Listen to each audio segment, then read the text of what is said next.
নবী আলাইহিস সালাম বলেন, উম্মত খবরদার, হুমা জান্নাতুহু হুমা নারু। এই মা হয়তো তোমার জন্য জান্নাতে যাওয়ার কারণ হবে অথবা জাহান্নামে যাওয়ার কারণ হবে। নবী আলাইহিস সালাম হাদিসের মধ্যে বলেন, নবী আলাইহিস সালাম সাহাবায়ে কিরামদেরকে সঙ্গে নিয়ে কোথাও যাচ্ছিলেন। প্রতিমধ্যে আল্লাহর হাবিব সাল্লাল্লাহু আলাইহি ওয়াসাল্লাম খেয়াল করলেন, একটা কবরের মধ্যে আযাব হয়, একটা কবরের মধ্যে ভীষণ আযাব হয়, প্রচন্ড পরিমাণে আযাব হচ্ছে। কিন্তু আযাব কি কারণে হচ্ছে আল্লাহর পয়গম্বর সাল্লাল্লাহু আলাইহি ওয়াসাল্লাম আজ করতে পারলেন। সাহাবায়ে কেরামদেরকে লক্ষ্য করে বললেন, এরে আমার সাহাবায়ে কেরাম, তোমরা খবর নাও এই কবরটা কার। সাহাবায়ে কেরাম খবর নিয়ে জানলেন।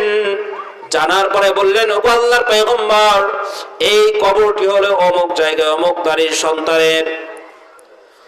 আল্লাহর হাবিব সাল্লাল্লাহু আলাইহি ওয়াসাল্লাম বললেন, তোমরা তার বাড়িতে আমাকে নিয়ে চলো। আল্লাহর হাবিব সাল্লাল্লাহু আলাইহি ওয়াসাল্লামকে সেখানে নিয়ে যাওয়া হলো। নবী আলাইহিস সালামকে নিয়ে যাওয়ার পরে নবী আলাইহিস সালাম মাকে ডাক দিয়ে বলেন, রে মা, তোমার এই সন্তান কেমন ছিল? মা জবাবে বলে, ওগো আল্লাহর পয়গম্বর, আমার এই সন্তান সব দিক দিয়ে ভালো ছিল, কিন্তু বেয়াদব ছিল। স্ত্রীকে আমার উপর প্রাধান্য দিত, বেয়াদব ছিল।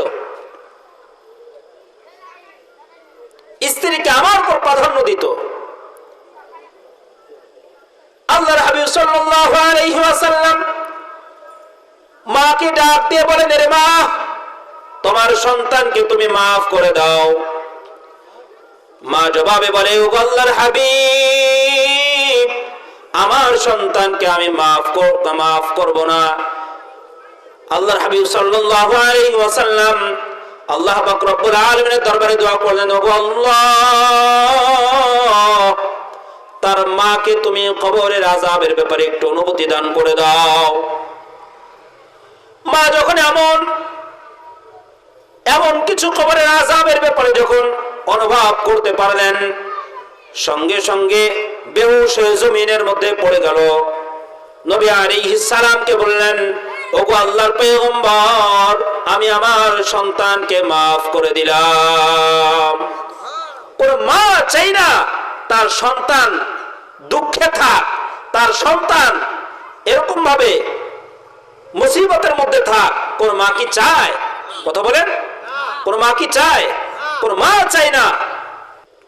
কবি বলেন, খেদমতে মা দারো পে দারো কোন সুবহ শাম, তাকে বাসি দর্দে আলম নেকে নাম। যদি তুমি দুনিয়ার মধ্যে যদি মাশহুরিয়ত, যদি প্রসিদ্ধতা যদি লাভ করতে চাও, সর্বপ্রথম